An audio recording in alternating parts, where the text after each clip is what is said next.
Hey there, YouTube. Artichoke Dick, solo RPG gamer here with a quick tip for you. So, one of the things I want to talk about are touching points, and we get it out of the way. The first thing is proper caffeination.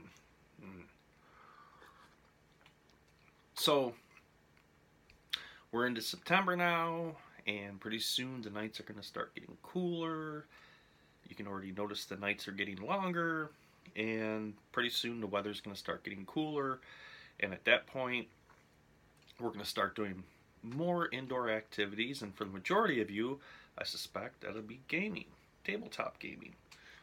So, with the season upon us in the winter, and I know I do a lot of gaming in the winter months, the fall, and the early spring. Generally, once the season changes, at that time, I've had enough cabin fever. I want to go outside and, how do you put it?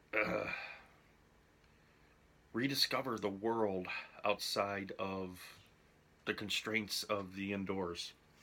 But I'm excited. I love it. I got some new game systems that I personally have picked up that I'll be getting into, and I'm going to be doing some reviews on those and talking to them about you, but not in this video. We're going to talk about our touching points. What do I mean by touching points? Okay, I don't mean to literally touch. I mean, touching points are things that help connect us, if you will. And the first thing is, you'll notice in a lot of my videos, I like music in the background. I like music because when I think of the video and I'm writing down the ideas of how I want to make the video and some of the topics that I want to cover, I'll have music playing in the background. And when I go to do the video and I hear the music, it brings those memories back. Aha, yes, this, aha, yes, that, yes, this, yes, that. And it can also work with gaming. Now, particularly if you get a new game system. And this is a little trick that I use, and maybe you guys can utilize it too. So we all know when you get the new game system, right? You get the rule book, and you got to sit down and you got to read the rules. And sometimes it can be rules light, and it's pretty enjoyable. You got maybe a chapter's worth of reading, you got the game down, and you can go. Others a little bit more complicated, there's more reading in it, and sometimes you may have to cover a few sections a couple of times to really truly grasp what they're trying to explain to you about the game system. And I know everybody has struggled with this once or twice. Now, what I will do is play a soundtrack that I game with. Now, whether it's Lord of the Rings, some of the playlists I have saved to my YouTube channel for gaming music, and I'll play that in the background while I read. Now, when I go to play the game, I play that same soundtrack, and then at that point, the memory banks fire up, and I start recalling all the rules and everything I know. And it really helps learn the game. Now, this can also work with finding a unique soundtrack for your gaming. And believe it or not, it'll actually train your mind. So when you play that soundtrack, your brain's going to go, wait a minute, it's gaming time. It's time to let our imaginations run wild and go into the RPG world. So I use music a lot. That's a whole lot with my gaming. And I'll tell you what, it really helps. It really, really does help. Um, this was a few years back, and I was playing Pulp Nocturne, 1920, whatever it was, whatever year. But it was basically a Call of Cthulhu type of game system. But the gentleman that ran it was adamant about music, and he always played music from that era. And I will tell you what, when it came time for gaming, and the minute that music queued up, the brain automatically, yep, right back into character. So you may want to give that a try, especially if you're struggling, and maybe you sit down and you go to game, and maybe you're having a hard time concentrating on what you're doing, and your mind might be wandering. Try music. That's one touching point. Another touching point we have is television. Now, Americans and people all over the world spend a lot of time watching television and their favorite programs, and particularly with Netflix and Hulu and these other sites out there, we spend a lot of time with entertainment and a lot of money on entertainment. Now, you watch television and stuff because you enjoy it, you engage with the characters, you like the storyline, so on and so forth. That's great. Now, it, when you do that, if it gets your imagination spinning, and one thing that I will do from time to time, especially if I'm sitting down, rolling characters, or perhaps I'm just brainstorming some gaming ideas, I'll take a pad of paper with me and a pencil and I'll set it on the coffee table and I'll watch television. Or if I'm watching a movie. And if I see something and it's like, that'd be really cool. It'd be really cool if I was to use that with this and this and this. And then I will write that down quickly. And then save that. And revisit that later. And at that point, try to integrate that into a story system or a story background. And it works very well. It works with television. It works with movies. Now, the cool thing about movies is we all have our favorite movie. We all have our favorite character. For me, it'd be Gandalf the Grey. Or Riddick from the Chronicles of Riddick. And the list could go on. I could sit here and talk about movies all night long. But it's not what it's about. And as we watch those characters, and our imagination really, really starts to, how do I put this? Captivate to that. And we can almost feel ourselves immersed into that world. And that feeling that you get when your imagination's stirring like that and you're totally captivated, that's what you want to try to catch for your gaming and put into your gaming. Now, like I said, I will, obviously if I'm in a movie theater I can't, but if I'm at home, I will keep just a pad of paper and a pencil by the coffee table and jot it down. A lot of times I find some of my best characters that I create, what I will do is pop in a movie. And I'll actually grab 2 or 3 movies. Now, believe it or not, some of my favorite movies to make characters by, and honestly, guys, you should try it. Old black and white horror movies. They're great. Now, a lot of people will say, huh? What? But I'm being serious. The old horror movies back from the 50s and even the early 60s, the majority of them, yeah, some of them are very corny.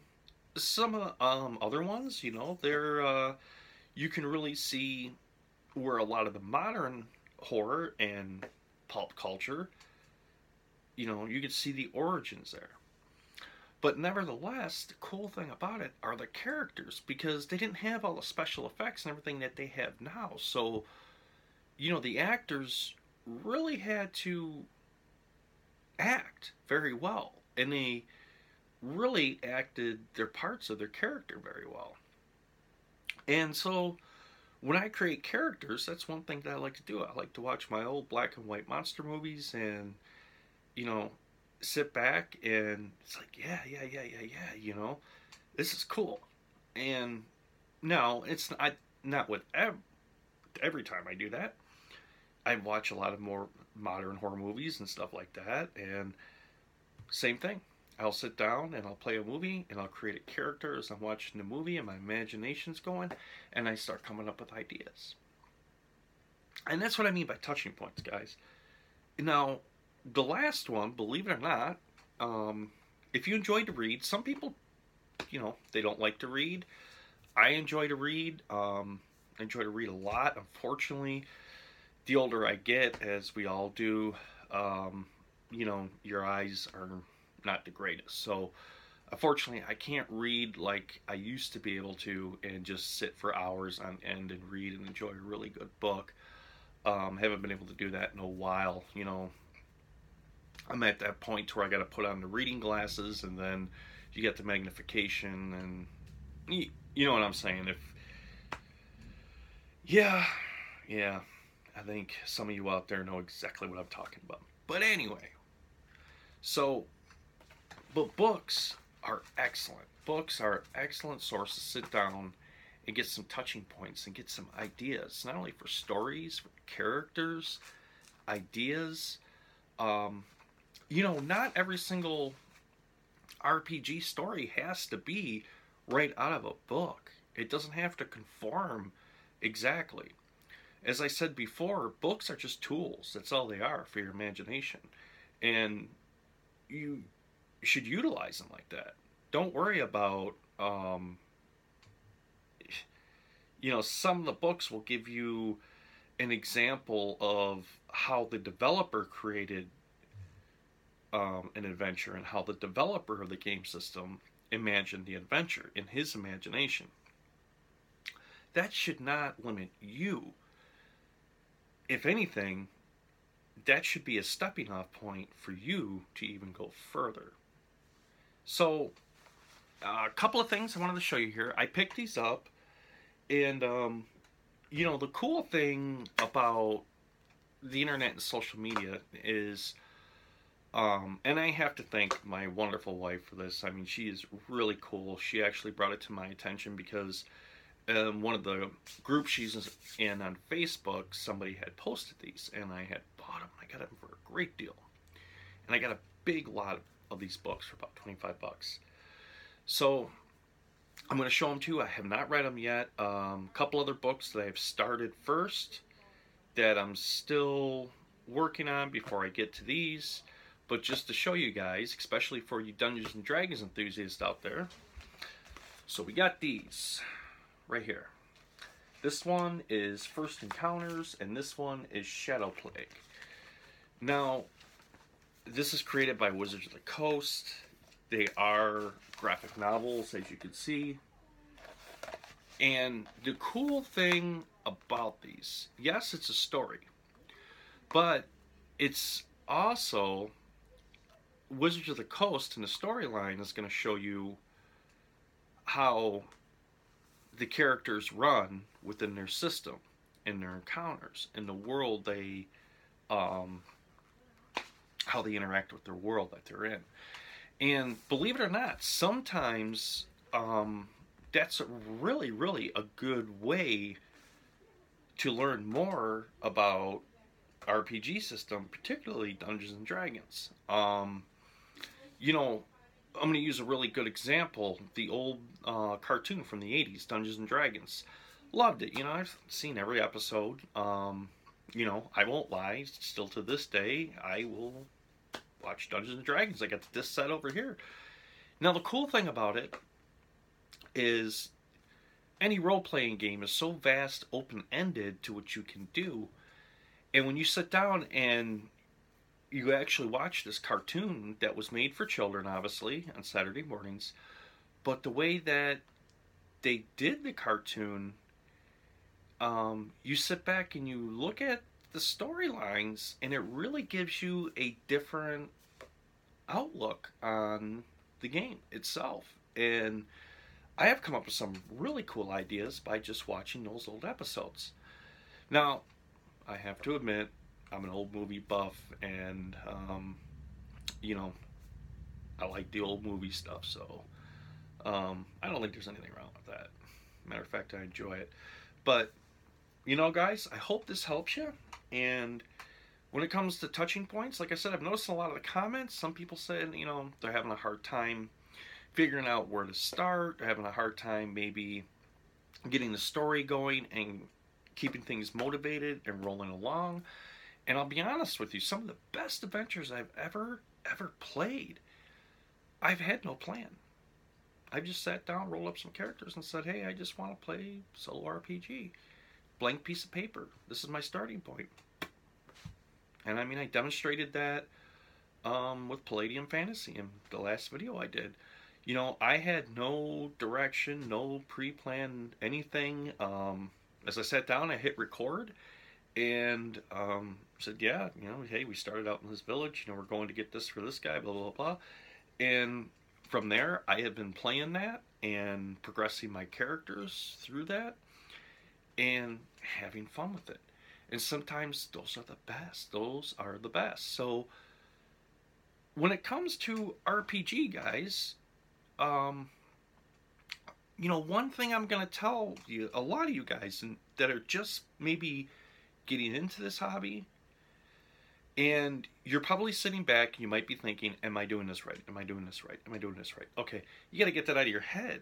Just get it out of your head. It's all about fun. It doesn't matter if you're, let's say, mapping out the area right or wrong according to a DM's guide. Map it out the way that you want to. It doesn't, none of that really matters. Focus on the story, the characters, your encounters, and building the world and having fun with it. That's all you want to do. Those books are a tool. That's all they are, and use them as such. Nothing in them books is engraved in stone. I'll tell you that right now. And any D&D book or role-playing, I want to say the vast majority of role-playing games, 90% or more, because I haven't played every single role-playing game out there, but the majority of them will tell you, hey, if there's a rule in here you don't like, maybe you don't agree with, or it just doesn't work out, change it. Make it work for you. And that's what you got to do. And trust me, once you do, you'll have fun. And like I said, guys, don't worry about, am I doing this right or am I doing it wrong? Just play. Just play it through. And find what works for you. And once you hit it, and you're gonna know when you hit it, when you hit that moment that you are really into these characters and you're having fun and you're just into this game system. That's when you hit the solo RPG. That's when you hit the plateau of it. And I'll tell you what, it's fun, it's great. You figure, okay, I started playing role-playing games when I was 12. I'm like 43 now. That's a very large part of my life. So for me, I started at a very young age figuring out how to play this solo. And now I'm explaining to the world how to play RPG solo. And the one thing I can tell you is don't worry about, am I doing this right or am I doing this wrong? Because it's all about having fun. That's what it's about. And like I said, guys, tried to keep this a short video. It looks like it ran a little bit longer than I really intended, but I think that's going to be okay. Touching points, guys. Touching points, touching points. Can't say more than enough about that. Find what works for you. Find what really gets your imagination going. Gets your creative juices flowing. That's what you want to do. That's what you want. And once you get that going, you're going to see what I'm talking about. And like I said, just remember, a game book, whether it's a DM guide, a player's guide, a monster manual, whatever, it's just a tool. That's all it is. Nothing's written in stone. Anything can be changed. Even encounters. I've talked about that in a lot of my videos. Don't be afraid to put in higher level encounters and monsters into your game with relatively lower characters. Change some of those statistics around to make it a challenge for your characters, but not to where it's going to kill them. And what you're going to find is, at that point, your games are going to become more interesting. So, what you want to kind of stay away from is if you just constantly use the cookie cutout and say, okay, well, I'm first level, so my guys are just going to keep fighting goblins.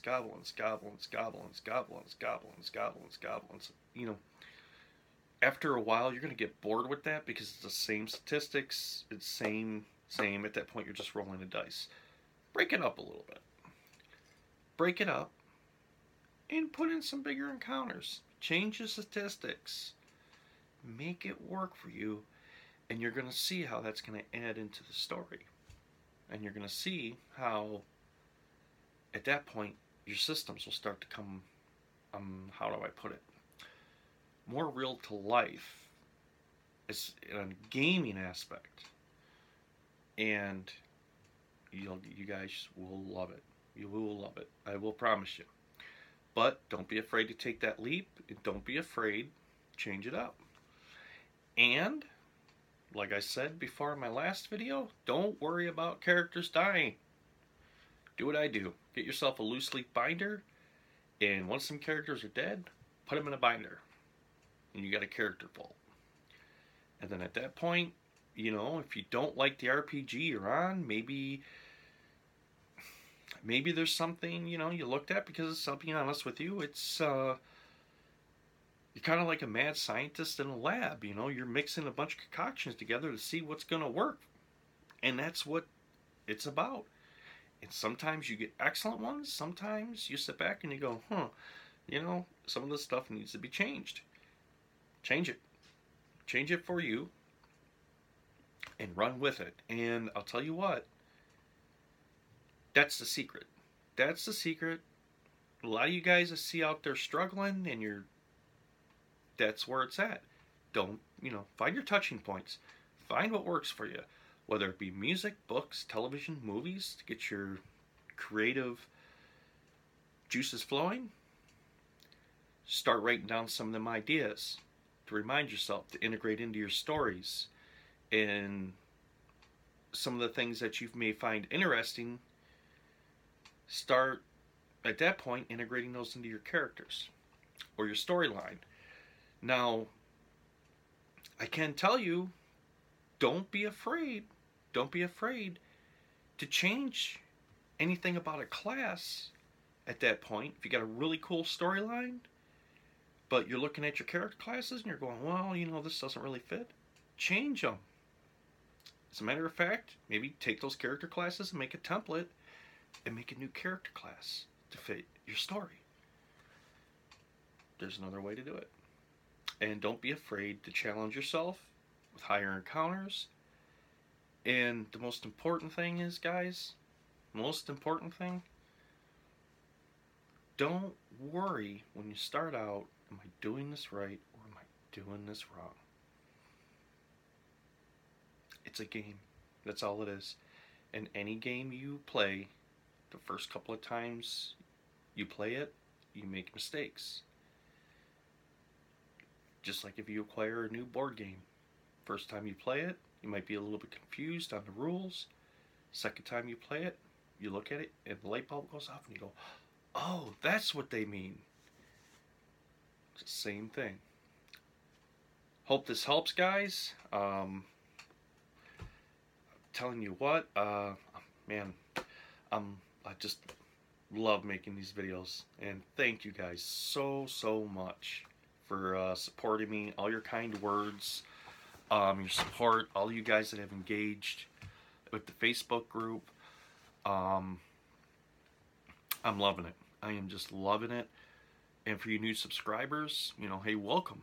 Welcome to Artichoke Dip. Welcome to the solo RPG community. If you're not aware of the Facebook page, there's a Facebook page called Artichoke Dip and Solo RPG Gaming. And go ahead, jump on over there, check it out. A lot of people in there, a lot of them sharing cool ideas. You know, I started it, and it's really cool. I check in on it, and it's really cool to see how everybody's helping one another out. You know, somebody has a question, people are showing these different game systems.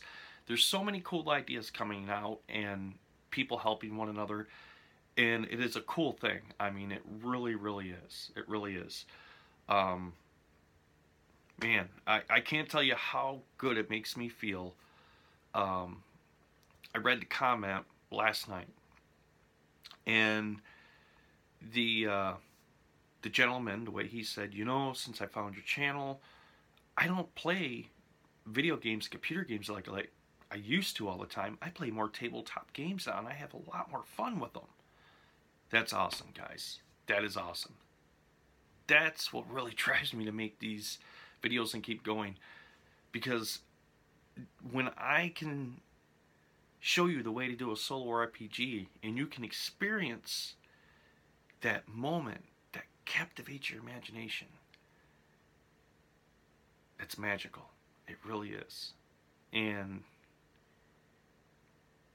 it's very cool. Very cool. I mean, when I was playing my Palladium Fantasy RPG, and matter of fact, it was last night. You know, I played for about an hour, and as it left off, the two characters, as they left the campsite early in the morning, a heavy fog had rolled in, and they were walking through grasslands in a heavy fog, trying to cover their tracks so they didn't get ambushed again. And as I was penciling down everything in the scene in my little ledger, and I'm imagining this, and I'm seeing this, and I'm seeing these characters walk across this grassy field with this heavy, dense, gray fog in early morning hours of this untamed wilderness in this make-believe world that I had created. That right there is the best part about solo RPG, right there. Anyways, guys, I think I'm gonna end this video because I meant it to be like a 10-minute video, and I kind of went off on a rant for a little bit, but I just wanted to share this with you guys and give you guys a tip out there to help you keep going with the RPGs. Like I said, I got some new game systems I'm learning right now, and as soon as I get those underneath my belt, and I'm going to review them and do a demo and show you guys, and I think you guys will really like it. So I'm not telling you the name right now because they're coming, and we're going to demo some more games, and I'm going to talk about them and help you guys along. So if you're new and you're watching this video, maybe you found my channel the first time, you know, give me a thumbs up, and or press the subscribe button. Feel free to leave me a comment, and I will answer any of your questions and get back to you and help you guys with your solo RPG. A lot of you guys I know talk to me on Facebook Messenger, and you know, be patient. I'm trying to balance a lot of stuff right now that's going on. I'm trying to learn some new game systems. I got work running the YouTube channel, obviously, and at that point, I gotta have the family time too, so I can't exclude the family. So gotta keep them as well. So just trying to balance everything, and you know, if I don't get back to you right away, please don't take any hard feelings. I will get back to you as soon as possible. So with that being said, game on, my friends. And don't forget, the secret to happiness in a good game, a good solo RPG game, is proper caffeination, my friends. Game on. It's good coffee.